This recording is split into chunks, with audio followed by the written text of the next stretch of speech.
thought it had stopped. For 2 nights, the apartment had been quiet again.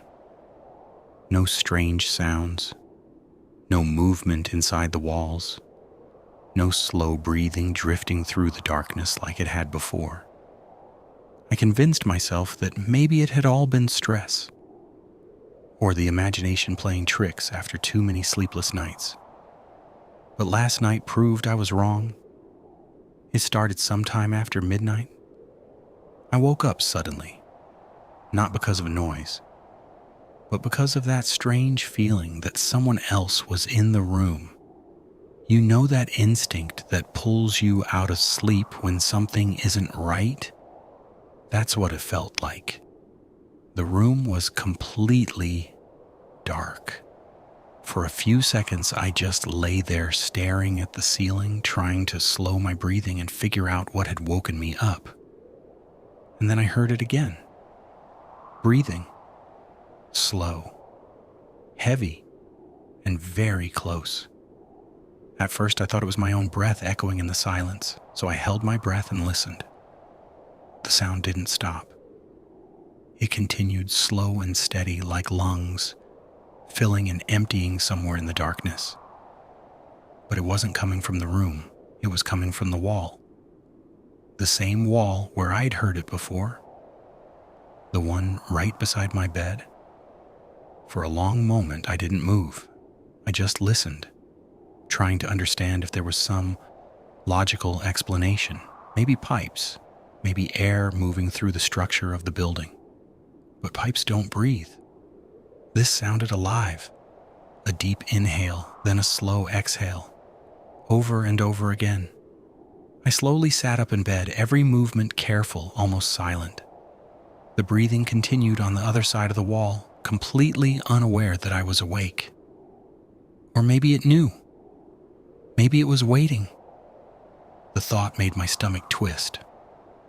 I grabbed my phone from the nightstand and turned on the flashlight. The beam of light spread across the room, pale and weak, but enough to make the shadows retreat a little. The breathing stopped instantly, just like that. The silence that followed felt even worse. For a moment, I thought maybe it had finally ended. Maybe whatever I had heard was gone. But then the sound returned. Only this time, it was closer. Not inside the wall, inside the room. Another slow inhale, right behind me. My whole body froze. I didn't turn around. I couldn't. The sound was so close I could almost feel the air moving.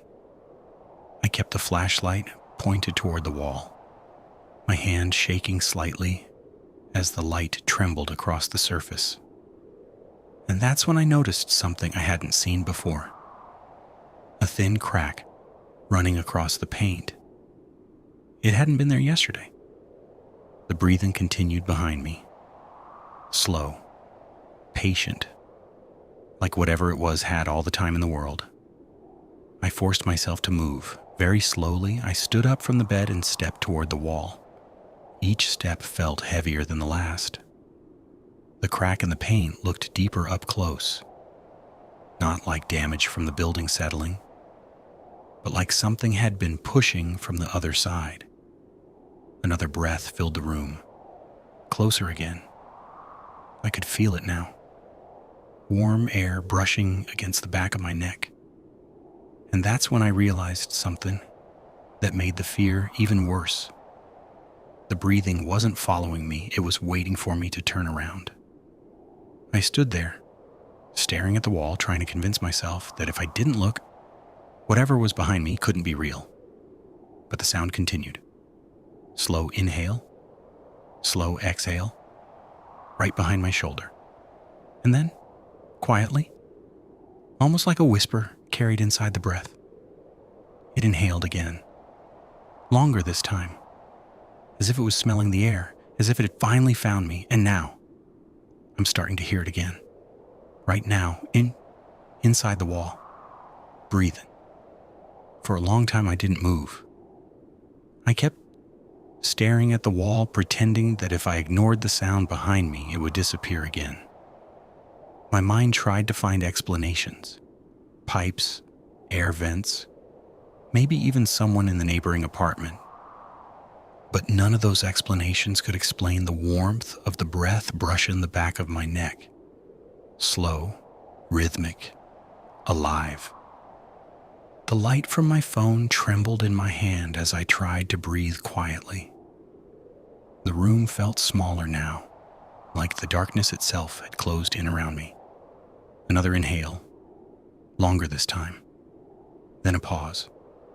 The kind of pause that feels like someone is thinking. I could feel it right behind me, waiting, listening. And that's when I realized something that made the fear even worse. The breathing I heard in the walls before was never trapped inside them.